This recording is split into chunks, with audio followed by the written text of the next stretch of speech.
And when I think about the 106 billion humans that scientists calculate have walked the earth, and I get to be with several hundred of you, that's a privilege.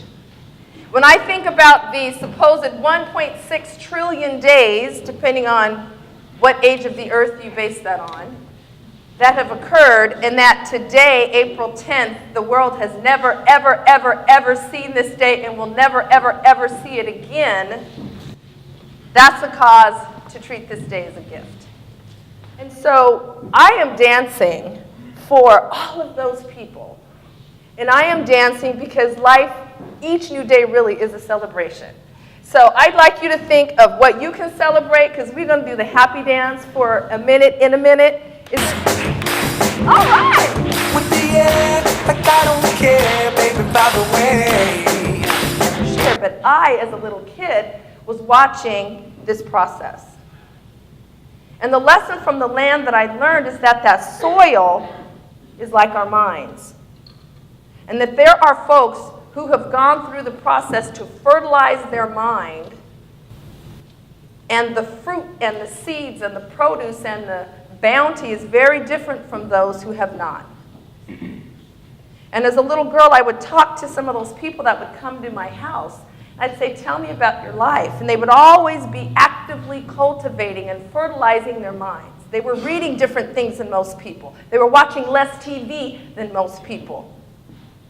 They were doing things to feed their mind with words and food and experiences that nourished their soil. And therefore, the seeds they planted were very different in terms of what they yielded from those who didn't do that. People would often say, well, Debrina, what is the difference between joy and happiness?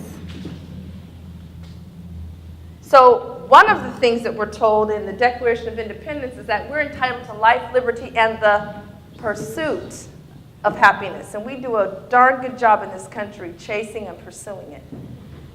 And the best kept secret is that we have been created with this capacity called joy down inside each one of us.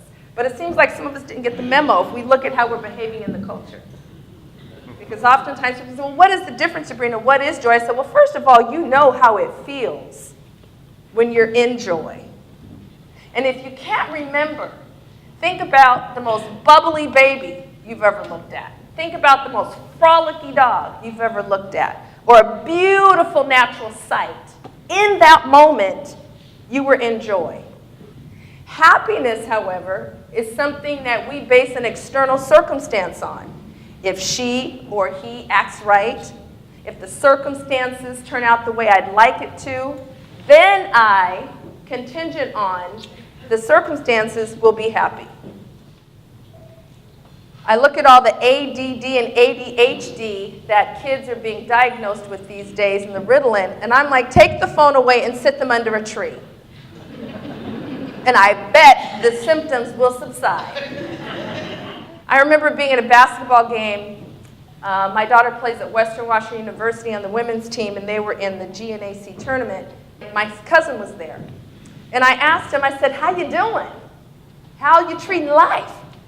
He said, same old, same old. I said, oh, rewind.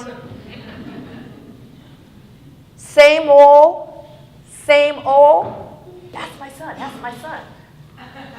So I turned to his teenage son, and I said, so, how you treating life? How you doing? And he said, good. With that much emotion. You cannot say same old, or you do not understand that this day is a gift. And you are too. Do you know what the PDTD day would be about? Take a guess. Put down the device. Oh my goodness. I should have had a prize. I am so impressed. Put down the device. Put down the device. But when you speak appreciation, you are speaking to the essence and the character of that person, not to the actions and tasks that they've done. Let me say that again. You speak to the essence and the character of that person, completely separate from their actions and tasks. And this is what we need to do more of in this country. If we could put down the devices for a minute to actually have conversation. And we can start with our family members. Start with your spouse. Start with your children, whether they live in the house or not. Start with your coworkers. Our deepest fear is not that we are inadequate.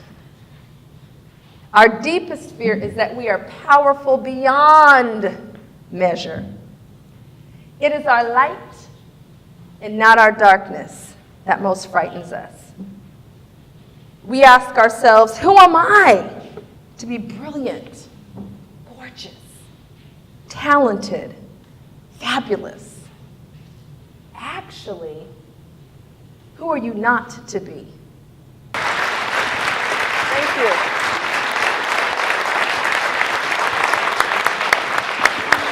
Thank you. Thank you.